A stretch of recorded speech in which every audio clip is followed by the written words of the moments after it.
O nome dela é Thaís. Thaisa, Isso, né? Depois é. que eu lembrei. É Thaís. Thaise, isso. Paesa. Não é fácil não, né?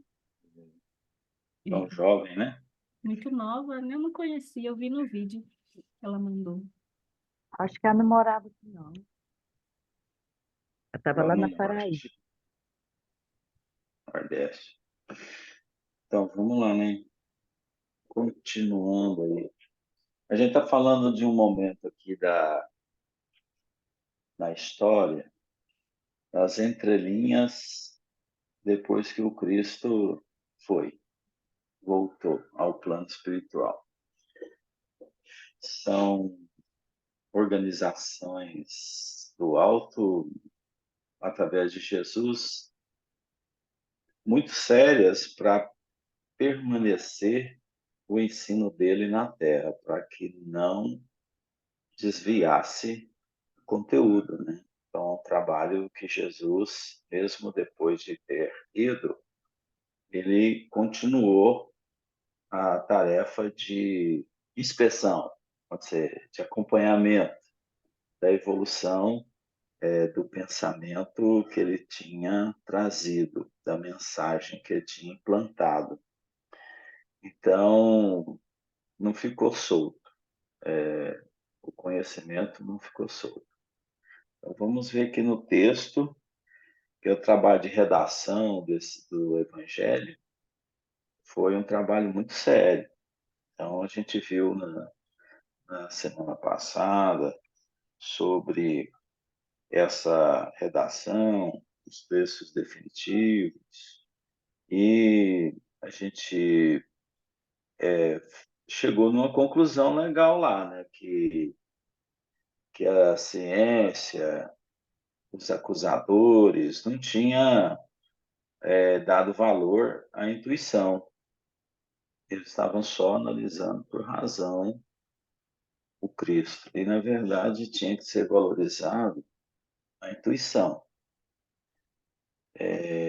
Ela vem primeiro do que a razão. Em todas as circunstâncias da vida nossa, sempre vai ser a intuição à frente da razão.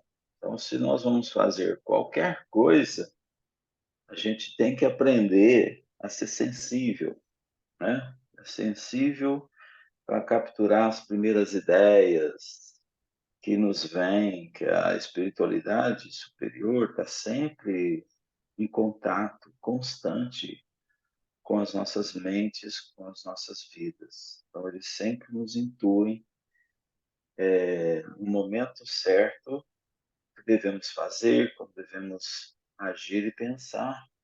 Então, essa intuição não é uma formação da sua opinião, mas uma inspiração que vem do alto para que a gente tome isso como referência ao decidir sobre as nossas vidas. Então, nós decidimos muitas vezes errado porque nós somos propensos ainda às facilidades, aos erros. Aí a gente adota primeiro o que é mais conivente com a nossa vida, aquilo que é mais, aquilo que vai nos agradar existencialmente. Por isso que a vida material, ela, se você não souber lidar com ela tem muitos perigos, né? Porque é cheia de ilusões. Então, as opiniões que nós criamos na vida, a gente tendencia mais a estar no conforto, na zona de conforto nossa.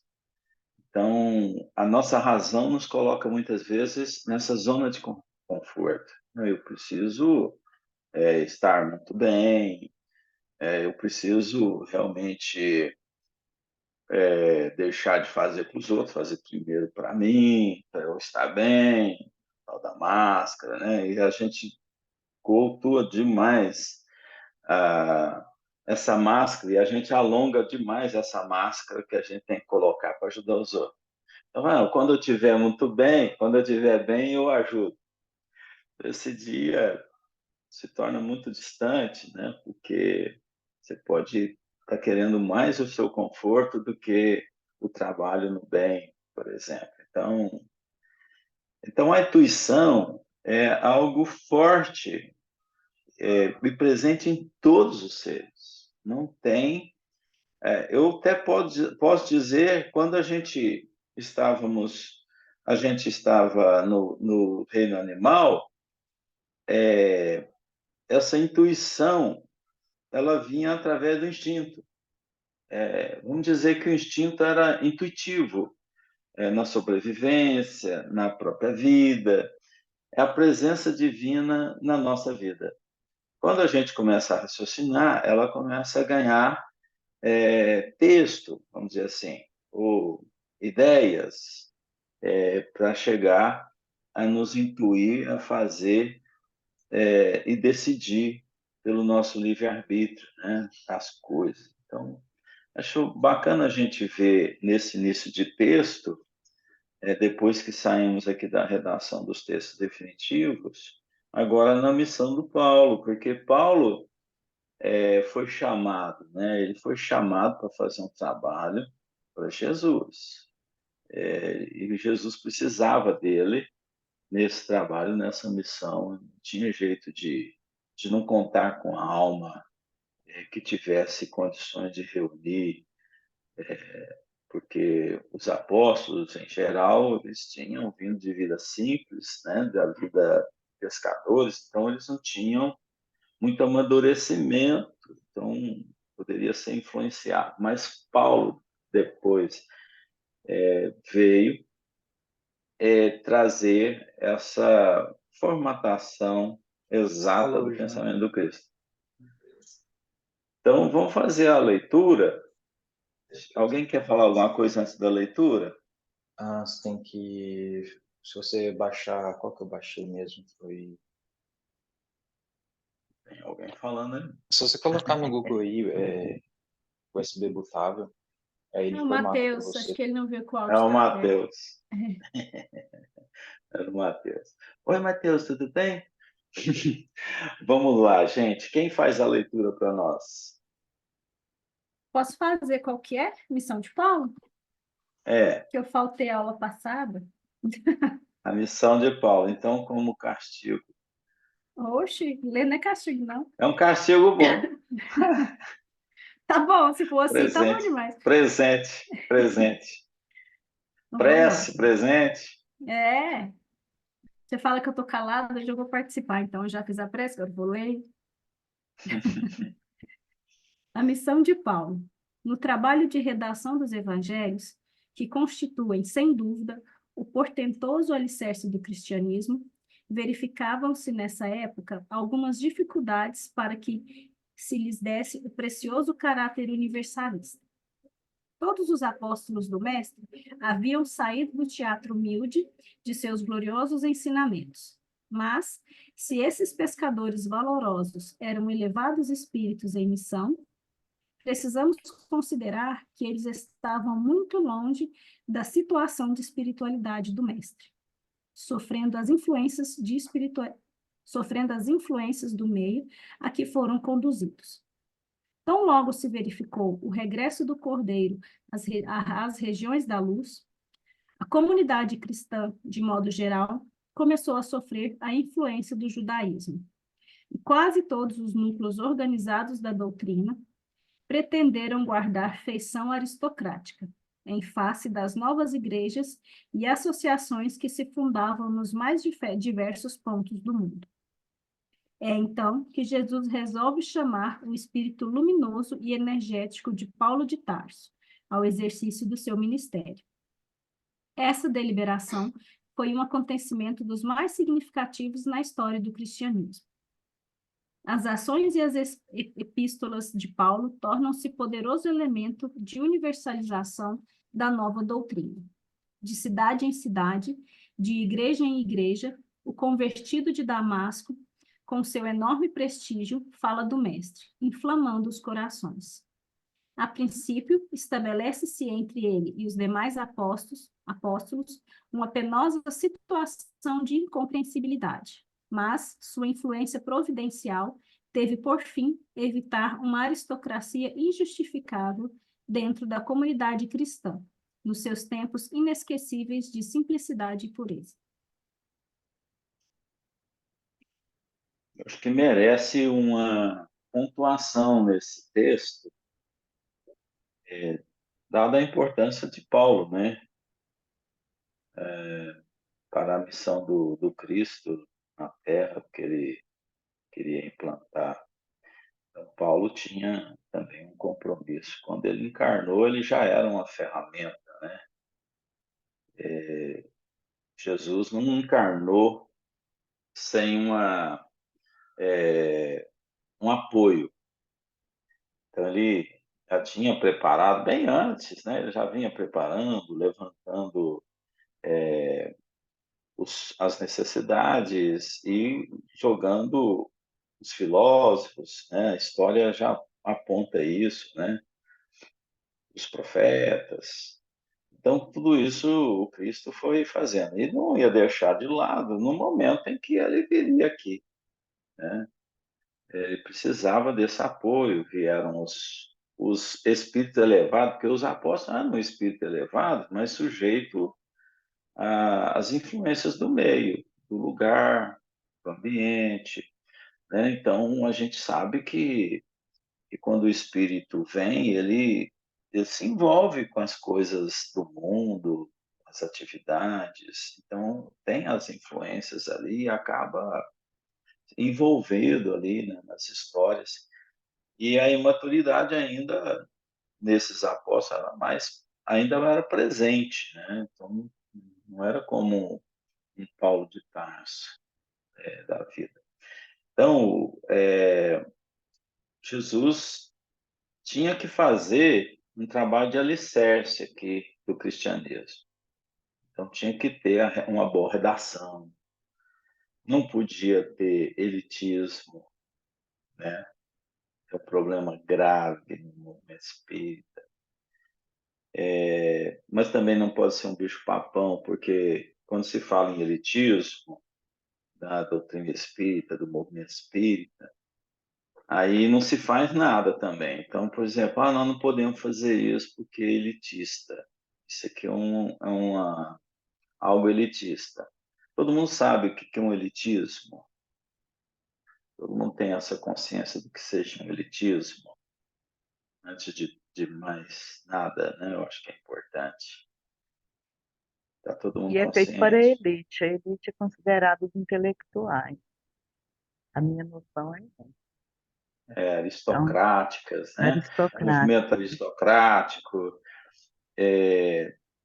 Eu vejo que o movimento espírita hoje ele não tem basicamente mudança física dos ambientes, permanece um meio nas construções, nas edificações, nos lugares, basicamente tem demonstrado a simplicidade das construções, até um certo relaxo, porque hoje você não pode colocar uma grande massa debaixo de um teto que pode cair, que pode ir a ribanceira. A gente viu lá no Rio Grande do Sul, centros espíritas que estavam em lugares de risco, né? Então, o que aconteceu? Foi tudo para o saco, né? Vamos dizer assim. A chuva levou tudo, as águas levaram tudo. Então, a gente tem que ter também uma certa organização. A organização é que não pode ser elitizada, ela não pode ser aristocrática. Então, a gente não pode ter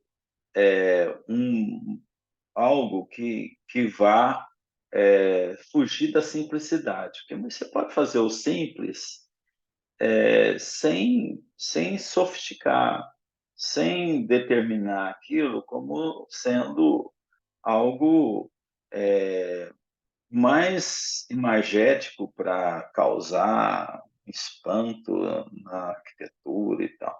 A gente não precisa disso. A gente pode fazer o simples bonito. Nós temos que aprender a lidar com Bonito o e belo, confortável, né? confortável. Tem que lidar com o belo. O belo, ele vem para nos auxiliar, né? Senão Jesus teria montado o Campo Florido, tudo flores feias, sem traços, sem folhas diferenciadas nas suas complexidades. Isso é o simples, mas é o bonito e o sofisticado ao mesmo tempo.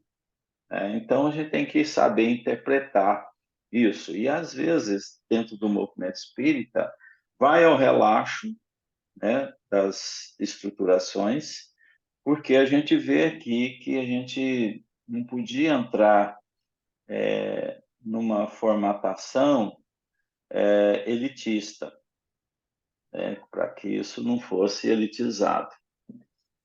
Mas qual que era a tendência aqui das igrejas? A tendência era manter aquela pompa, a tendência era manter a elevação de superioridade aristocrática, né? De superior aos outros, de conhecimentos. Então, essa é uma tendência humana.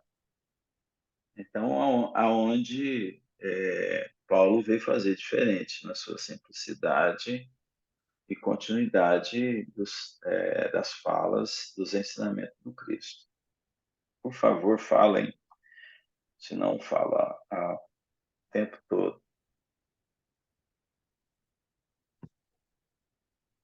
Quando eu participava lá em Sinop,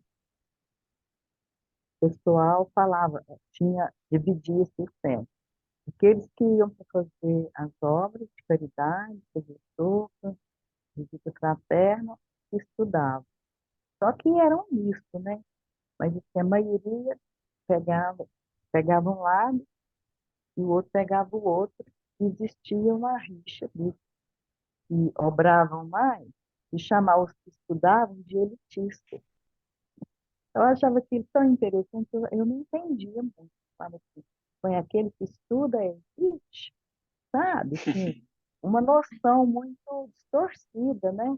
Leila, fala mais perto do microfone.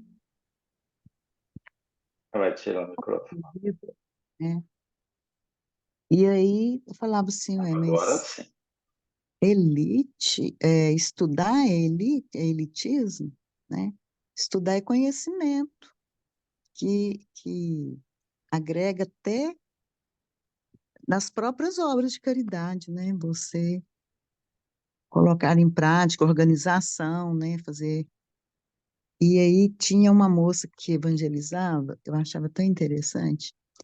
Eu fiquei sabendo, nunca vi, que ela evangelizava, mas ela era muito dura com as crianças. E ela vivia contando os dias de evangelização dela, que eram já fazendo conta, fazendo cálculo dos bônus horas dela, sabe? Aí eu falava assim, olha, pensava, isso aí tá faltando o elitismo, então, né? Tá faltando ela estudar para entender, né, a verdadeira fundamento da doutrina, né?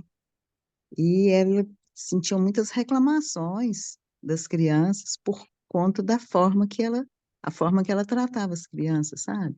Faltava o quê? Uma orientação, faltava um estudo, né? Um curso preparatório. E aí eu tinha até eu ficava em dúvida sobre o elitismo, mas o que é elitismo, sabe? E a crítica muito dura sobre aqueles que estudavam. Um centro muito grande de tradição na cidade, né? Mas isso aí faz parte da evolução, eu creio, né? Que depois tudo chegou, né, onde chega hoje. Hoje você vê que os que falam, que estudam, também fazem as obras, né? Não tem esse negócio, não tem que separar. Agora, a elite dentro da nossa sociedade é considerado os ricos, né? Essa noção aqui fora, né, na sociedade. Agora, dentro do movimento espírita, eu ainda não cheguei a uma conclusão até hoje. Um bom momento, hein? Vai Acho chegar. que uns conceitos muito deturpados, né? Por exemplo, o conceito de caridade, acho que eu já até comentei aqui em outras oportunidades. Por exemplo, o conceito de caridade, que é sair ajudando indistintamente, sair dando tudo que a gente tem, né? Acho que a gente tem muitos, a gente traz dentro da gente muitos conceitos bagunçados, distorcidos. E, por exemplo, essa questão do elitismo, a gente leva para dentro das casas religiosas essa questão aí do elitismo. Porque se você for parar para avaliar, quem que tá indo lá fazendo a sopa para ajudar o pessoal mais carente, né, para distribuir, quem é que vai fazer uma comida, é uma pessoa que já tem uma condição de vida mais estável, não necessariamente é parte da elite, mas os outros olham com aqueles olhos de tipo assim, poxa, aquela pessoa ali é elite, olha lá, ó, ela não precisa trabalhar, tá lá fazendo sopa para os pobres.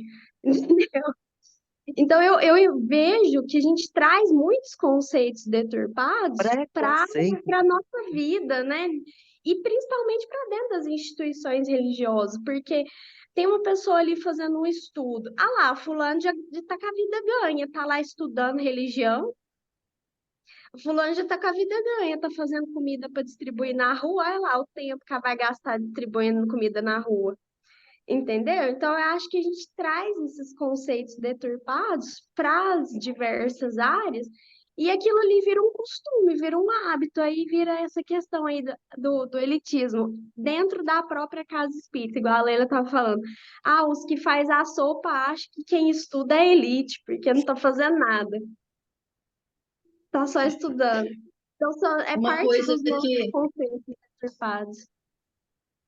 uma coisa que também se fala muito da questão do elitismo na própria doutrina são os congressos que são pagos, né, gente? Muita gente fala mal, é contra, fala que é elitismo, mas também a gente tem que analisar. A pessoa proporciona um evento enorme. Nas casas espíritas não cabe um evento desse porte, né? Então é preciso que ele pague um valor surreal por um espaço, né? Para comportar X mil pessoas. Então, assim, ele tem que cobrar pelo valor da entrada, senão ele não consegue nem proporcionar um evento desse. Enfim, são coisas que às vezes a gente vê que o pessoal fala que tudo é elitismo, né? Então, E Onde às vezes até para começa? trazer o próprio palestrante, né? Porque às vezes o próprio palestrante não tem condição financeira de vir por conta dele, né? E aí também. precisa que a casa que está promovendo pague a passagem. A passagem não vai cair do céu, né?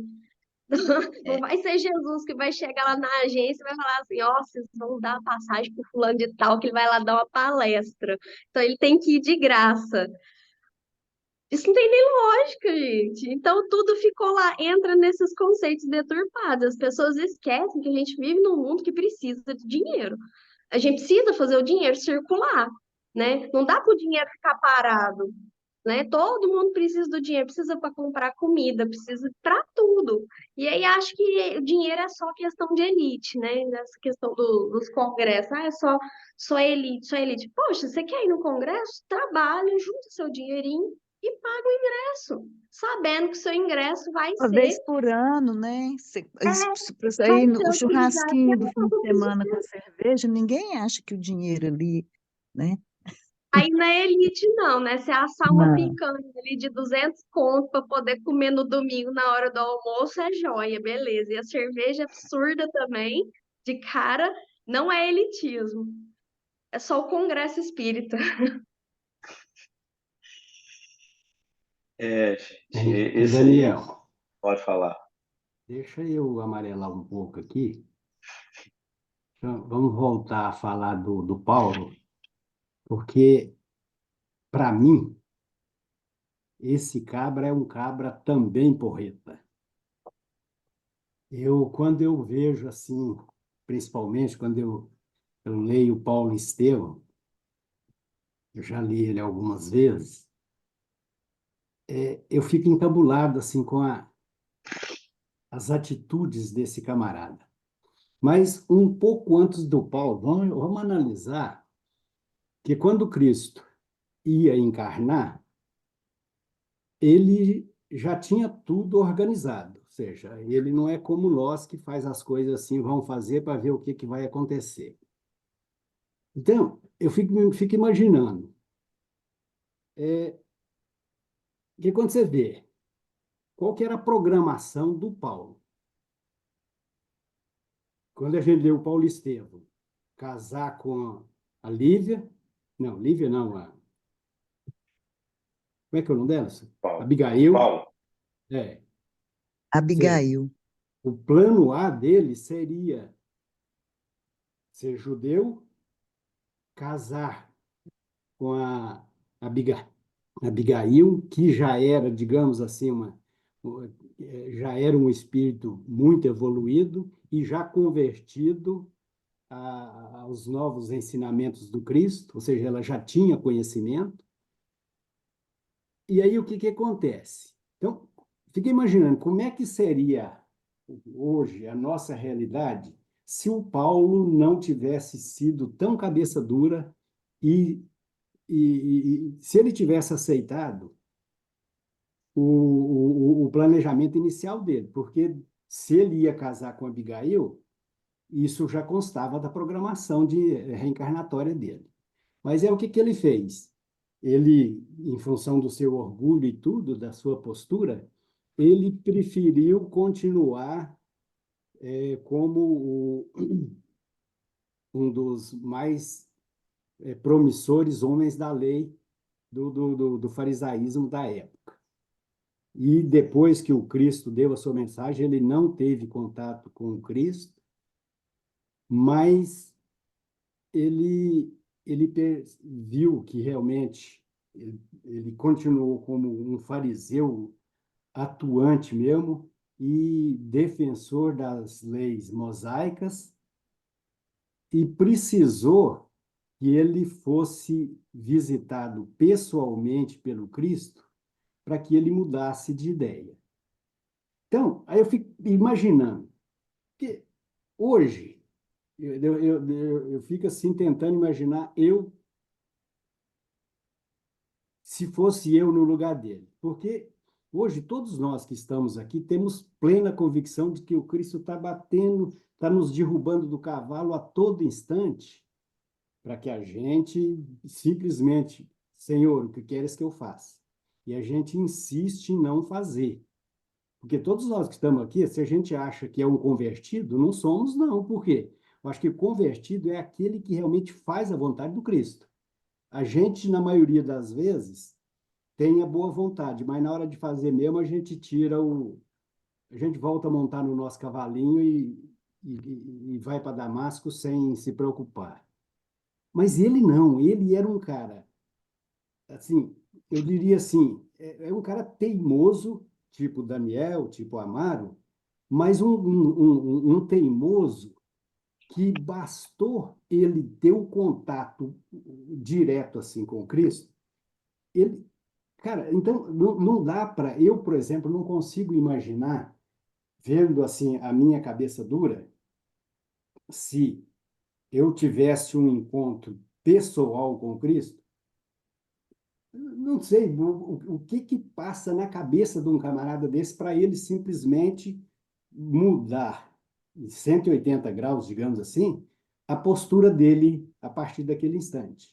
Senhor, o que queres que eu faça? Aí, o que acontece? Ele vai para Damasco, depois vai para o deserto para estudar. Ele teve lá o encontro dele com o Gamaliel. Então, aí eu fico fazendo a semelhança. Pô, a gente tem, todos nós temos os nossos Gamaliel da vida. Então, o que ele fez? Atendeu a orientação do Gamaliel. Pô, vai para o deserto para você se conhecer, ou seja, fazer os exercícios realmente de autoconhecimento e para que você consiga meditação. realmente fazer o seu trabalho.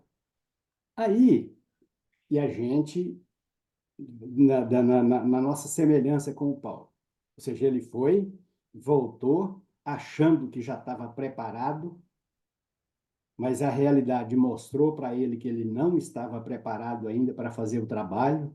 Tanto é que ele foi lá para Antioquia e ficou lá muito tempo trabalhando lá, né? Nem palestra ele fazia, nem estudo ele fazia, porque ele... Mas aí ele perseverou, ele continuou fazendo o trabalho dele e tal. E aí, quando ele se descobriu realmente, quando a realidade mostrou para ele que ele tinha condições de ser um divulgador da doutrina, porque eu acho que o fantástico do Paulo é que ele foi aquele divulgador tipo o Francisco de Assis, que é igual Francisco de Assis, ele diz, né? Pregue o evangelho, se necessário, fale. Ou seja, viva o evangelho, se necessário, fale. Então, o que que o Paulo, antes mesmo do Francisco de Assis, ele viveu? Por quê? Porque ele conseguiu todas as cidadezinhas, os locais que ele passava, ele, regra geral, sempre conseguiu constituir uma igreja. Só em Atenas que ele não conseguiu, que era a grande paixão dele, e ele não conseguiu. Então, por quê? Para ele conseguir fundar igrejas, não é através da palavra, é através da ação dele. Então, aí que então, quando ele saiu de Atenas, por exemplo, que é uma passagem que eu acho gritante, assim, muito forte, e que me toca demais, é que ele doente, todo estracerado, digamos assim, deprimido, porque ele, pelo fato de ele não ter conseguido, a expectativa dele era muito grande em relação a Atenas, e ele não ter conseguido fundar uma igreja em Atenas, ele foi literalmente botado para fora. Aí o que que acontece? Ele, mas para baixo mesmo, lá, aí sugere ele, na época quem estava com ele era acho que o Marcos, se não me engano estava o Marcos e o Lucas com ele, eu não sei, realmente eu não lembro. Então eles sugeriram que ele voltasse de barco. Mas aí ele não, ele fala, eu vou trabalhando, vou visitando as comunidades, porque Deus tem pressa do trabalho bem feito. Ah, se nós pensássemos e agíssemos como ele. Já pensou? Deus tem pressa do trabalho bem feito. Aí eu fico pensando, pô, mas por que que eu não acho, eu tenho essa consciência e não ajo de acordo com essa consciência? Por que que eu estou sempre postergando coisas que eu já deveria, já dou conta de fazer? Por que que eu fico precisando de mais 35 anos para fazer alguma coisa que eu já dou conta de fazer agora? Então, Porque as aí paixões são maiores, Amaro. As então, paixões são maiores. não, Bom dia, Francine, não gente. tem nada a ver. A gente, estou falando de coisas que eu dou conta de fazer, não estou falando de coisas que eu não dou conta, não. Que as coisas que o Paulo dava conta de fazer, ele fez. É lógico que ele dava conta de fazer coisas muito maiores do que eu. Mas coisas que eu dou conta de fazer, eu não faço, eu fico esperando para depois. Então, Isso aí, esse... Amaro, mas tem uma coisa importante para a gente observar. Nós somos um corpo social. Todos nós participamos desse corpo social. Somos uma célula nesse corpo. Então, a célula, minha abrangência dela, será menor ou maior, isso vai crescer ao longo das minhas experiências. Não tem como você transformar uma alma tão rapidamente em uma célula abrangente, né, na sociedade. Então, o meu raio de iluminação, ela é muito tímida ainda. Então, não tem jeito da minha rusticidade que sou, nas paixões humanas, eu estender essa minha luminosidade. Então, eu tenho que iluminar é, da forma que eu sou ainda, porque não vai ter mágica. É o que Então, você fala Daniel, sempre, não vai ter almoço de graça. Então, você Daniel, tem mas que é pegar. exatamente isso. Você acha que você faz tudo que você dá conta de fazer? Esse é que Não, eu eu... faço dentro das minhas capacidades, Mas né? faz Que eu tudo? acho, que eu Mas o vejo. Paulo já tinha Não, eu passado por estou essa tentando Mas faz fazer dentro trajetória para tudo? daquilo que, chegar onde dentro do chegou, meu, né? dentro Não do meu é? Daniel, quando você chiqueiro. pega... Não, vamos ver, ó, analisa o seguinte. o Paulo, ele era um cara, um judeu autêntico. Bastou ele se convencer de que realmente o cristianismo era aliás, a verdade que ele deveria seguir era o Cristo, ele Mas passou você a acha que viver essa ele verdade. não era grande? Você É acha que lógico ele que não era era, grande? É mas claro, era. só, Então, só Daniel, foi mudar, mudar a posição de visão, de ponto de vista, aí que sobre o que tá, ele já Daniel. sabia, sobre o que ele já Então, sabia. mas não é só Ninguém muda mudar, rápido. é mudar e fazer. Essa que é a diferença. Ele mudou e fez.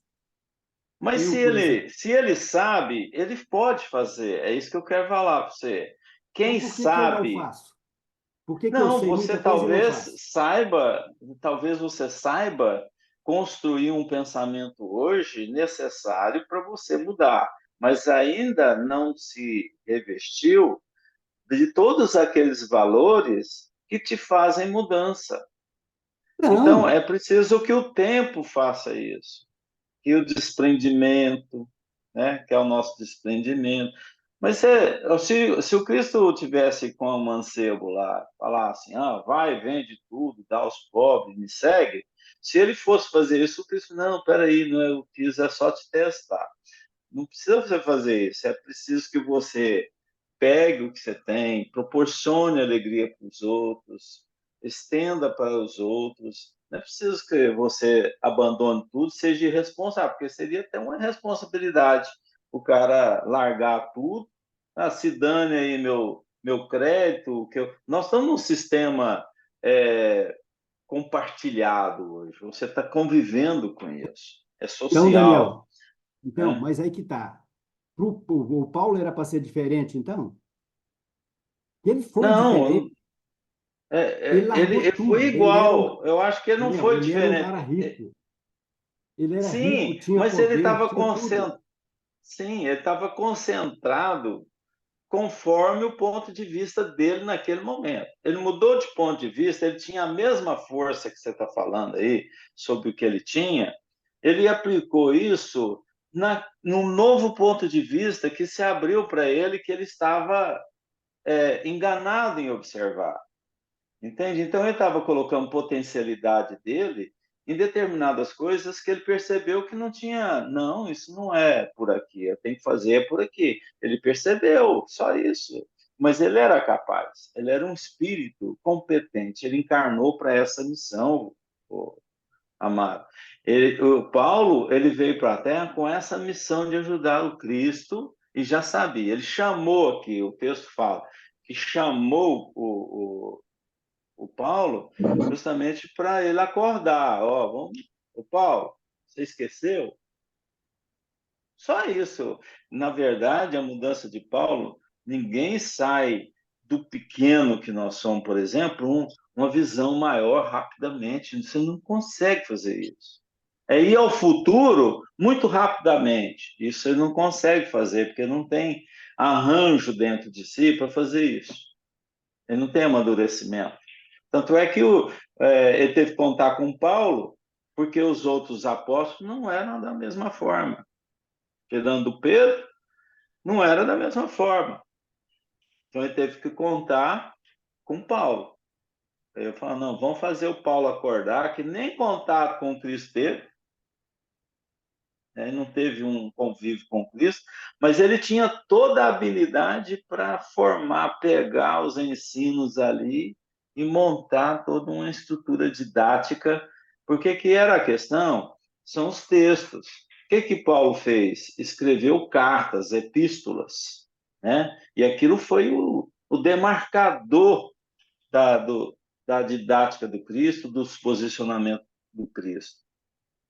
Foram os principais pontos da vinda do Cristo. Então, você pode ver que Paulo é excelência nisso. Você tirar Paulo da revelação é complicado, concorda comigo?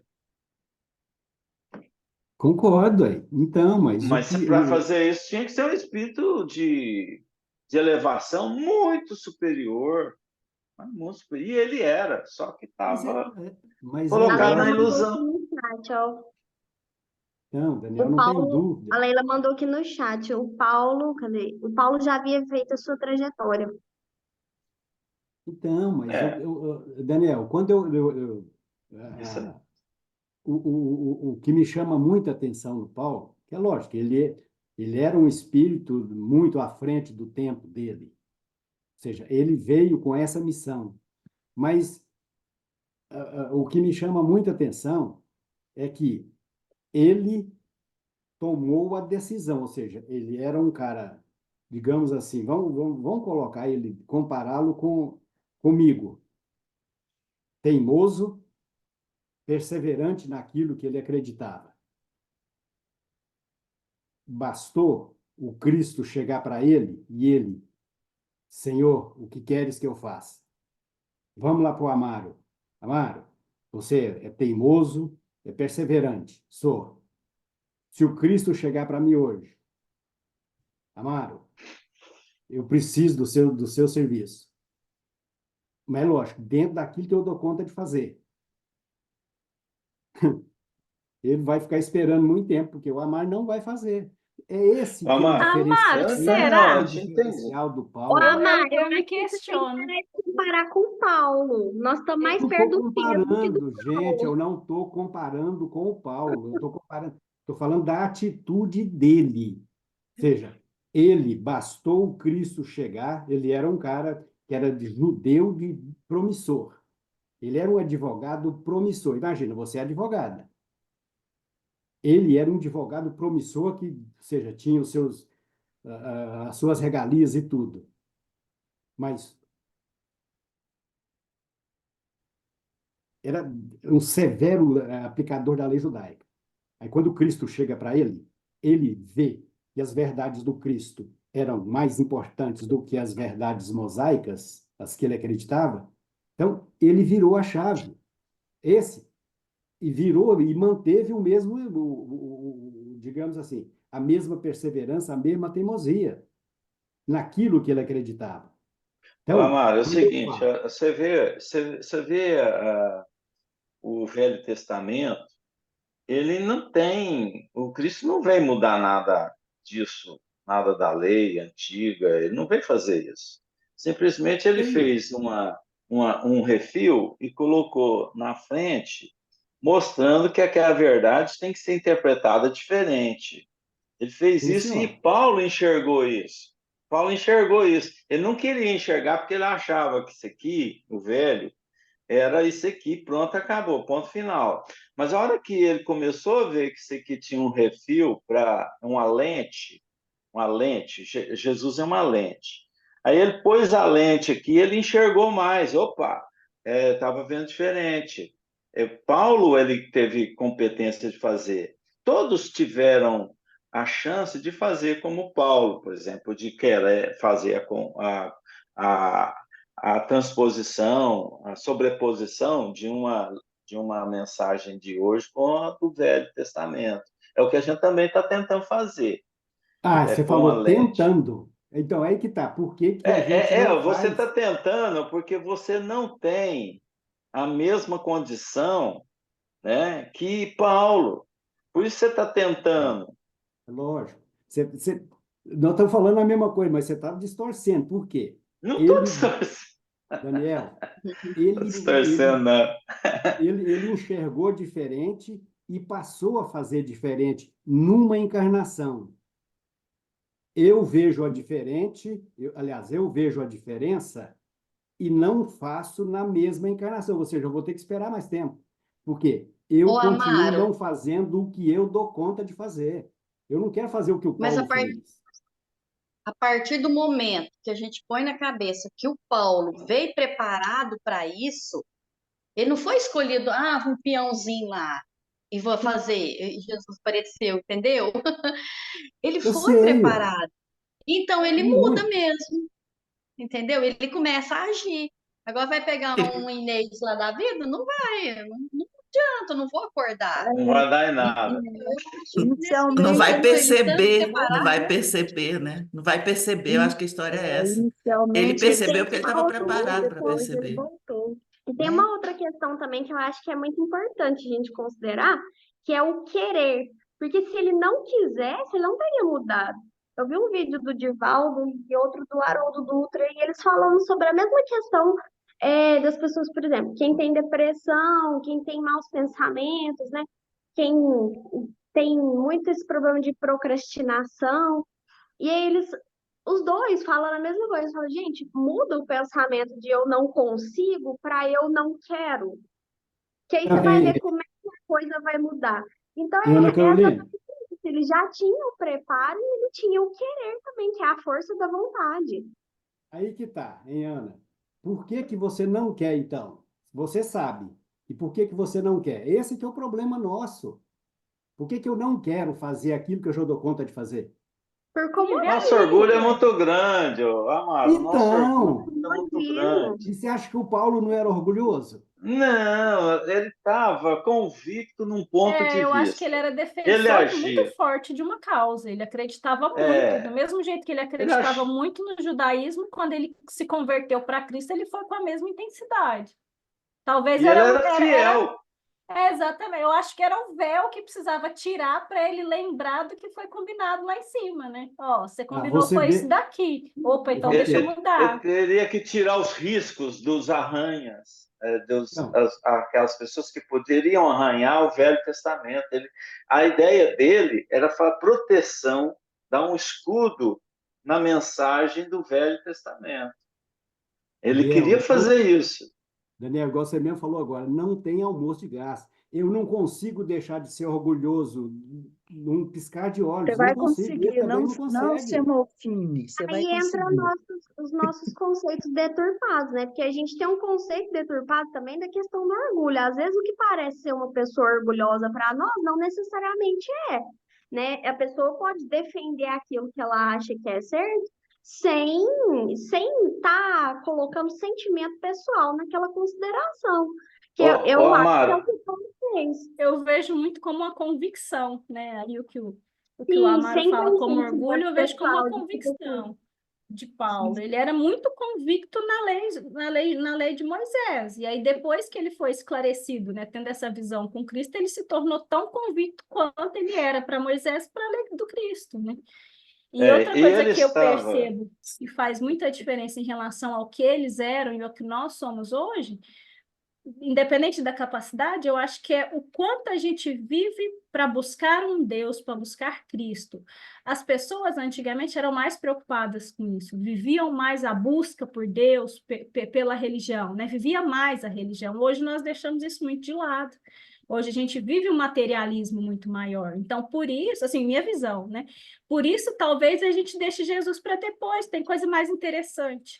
E naquela época, não, pelo menos assim, o que eu leio, o que eu percebo, também, lógico que a gente lê sobre isso e eles vão reforçar isso, né?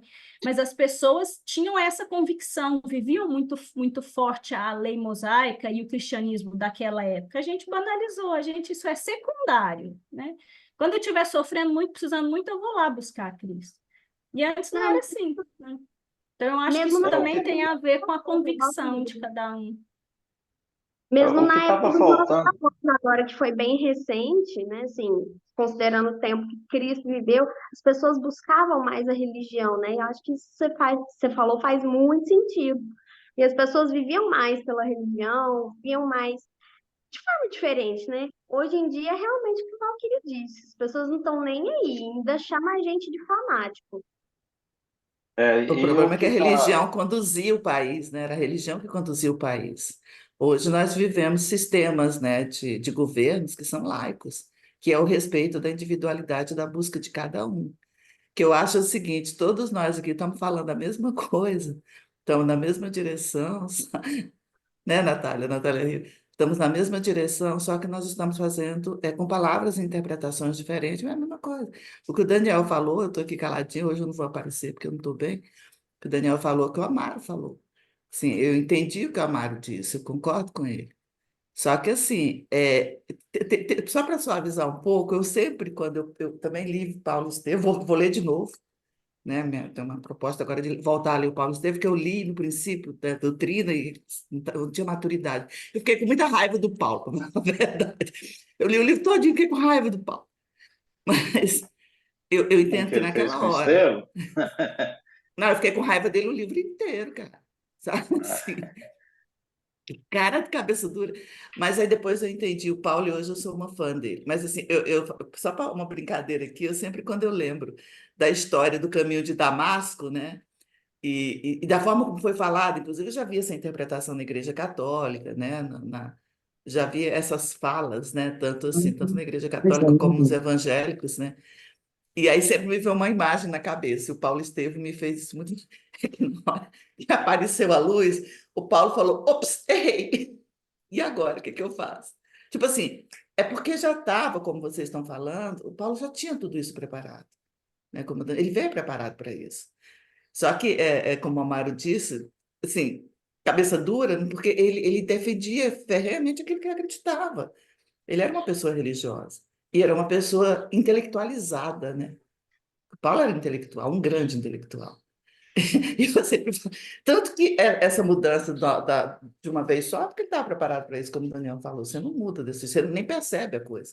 Ele falou, eps, oh, ops, então É, vamos, mudei na e hora, quando um já estava espírito mudado. ele, e quando um espírito elevado vai encarnar, ele corre os seus riscos. Você viu que Alcione foi encarnar, a espiritualidade superior falou para ela: ó, você sabe que você corre risco, né, de voltar aos mesmos sentimentos, aos mesmos problemas, você corre risco. Então, mas eu quero. Quer dizer, a gente sabe que não é porque é superior, que já é elevado, que o espírito não corre esse risco, né, das ilusões, porque são muito fortes das situações que vai viver. E a gente viu aí. Vocês acham que Pilatos não tinha uma condição espiritual que pudesse fazer tudo diferente? Tanto é que ele não teve coragem de pegar e condenar o Cristo, ele jogou para as massas condenar. Ele foi estrategista, né? Ele sabia lá no fundo que aquilo não estava certo, né? Então, aí que Pilatos foi está um covarde, negócio. Daniel. Pilatos foi É, covarde. não, eu sei, teve uma atitude infeliz. Ele teve atitudes infelizes que ele era um indivíduo muito profano. Mas ele tinha, eu estou falando assim, ele tinha um conhecimento lá no fundo. Agora, o conhecimento que não mudava, que não fazia ele mudar, do conforto, da vida que ele levava, dos anseios que ele levava, né? Então, covarde ele foi, por causa dos interesses dele. Agora, um detalhe, Amado, é o seguinte: Paulo estava agindo mais com a razão do que com a intuição. A gente viu na semana passada que a intuição ela vem em primeiro lugar. Então, a partir do momento que ele passou a usar pela intuição, ele abriu, né, a mente para a intuição, aí ele pôde ouvir e alinhar o que ele pensava de fato. Aí ele ficou realmente mais envolvido, mais dedicado àquilo como causa. Assim a gente pode fazer. Claro que o nosso amadurecimento é muito pequeno ainda, Amaro. A gente ainda não está num porte.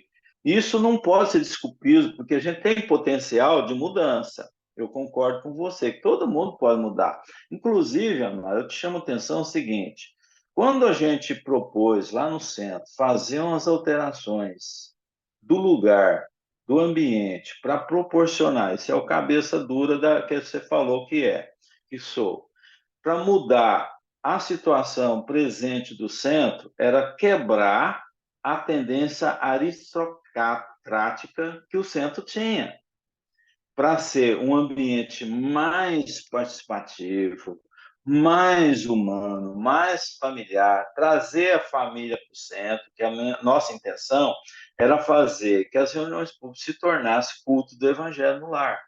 Era essa a intenção. Mas para isso você tem que mudar um pouco a forma de se apresentar, a forma de se sentar, a forma de olhar para o outro. E é isso que a gente quis realmente fazer. mas venceu a aristocracia. Infelizmente. Mas é uma perda, Amaro. Isso é uma perda muito grande que a gente poderia acelerar. A gente pode acelerar? Pode acelerar. Se a gente quiser melhorar, cria situações. Né? Por exemplo, vamos colocar o centro agora com um gramado, onde criança podem correr. É importante, sim, a criança pobre, a criança rica, é a mistura, é fazer isso acontecer. Só que o que nós temos? Um cenário que não possibilita isso. É um cenário que não dá essa condição. Mas você está querendo sonhar. Não estou querendo sonhar, estou querendo realizar. É fazer. É como o nosso amigo aqui no Pratinha quis fazer e fez. Ele pegou lá, fez toda a instalação no Instituto do Amor, né?